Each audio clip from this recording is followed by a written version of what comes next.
everyone, welcome to 3 at 3. Today I want to tell you a story about my absolute favorite person on the planet, my little brother James. And for those of you who don't know James is the youngest in our family, and he has Down syndrome. But let me tell you, there's nothing down about it. This guy is the absolute best, and he is so much fun. A few years ago, James and I decided to go swimming, and so I took him to this pool, and when we got to the pool, I noticed something super cool. It had like a water slide, and I'm talking like not an ordinary water slide, but one of those fully enclosed, like loopty water slides, and it had like water going through it. So I was like, oh, this is the real deal. So I look at James, and I'm like, James, bud, you should do that. And so James took a little bit of convincing, but finally he's like, okay. And so he gets to the top of the water slide, and right before he decides to go into the water slide, he looks up at me, gives me a thumbs up like he's doing this thing. And so I'm excited, and all of a sudden he goes out of sight, and so I start looking at the end of the water slide. And I'm waiting, and I continue to wait, and I start to get a little bit nervous because he hasn't come out yet. And then I look at the lifeguard, and the lifeguard is like looking over. And as the lifeguard starts looking over, I jump out of the pool, and I run up to see what in the world is going on. And I find James holding on to the edge of the slide for dear life. And water is pummeling his face, and he is scared out of his mind. And I wrap my arms around him, and I'm like, bud, let go. But he will not let go. He is holding on so tight.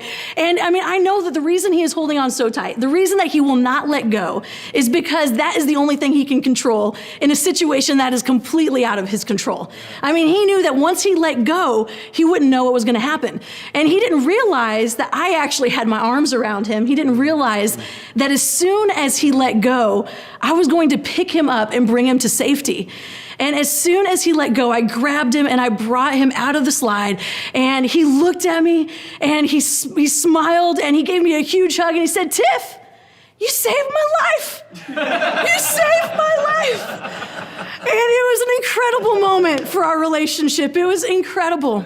In this season, I feel like a lot of us might feel a little bit like James did in that moment. We feel like we are scared to death. And our natural tendency is to do what James did, to hold on, with all of our strength for dear life. But the problem with that is that we're actually not strong enough to hold on in our own strength. And I love Isaiah 41:10. It says this, don't be afraid, for I am with you. Don't be discouraged, for I am your God. I will strengthen you and help you. I will hold you up with my victorious right hand. In this season, I found great comfort in remembering that I actually don't have to be strong enough. Yeah. I've found great comfort remembering that I don't have to be afraid. I don't have to be discouraged because I have a God who will strengthen me and help me and who will hold me up with his victorious right hand. Yeah. So how do we combat fear in the midst of crisis? I think all of us need to let go and to let God hold us. Thanks for watching 3 at 3. Can't wait to see you again tomorrow.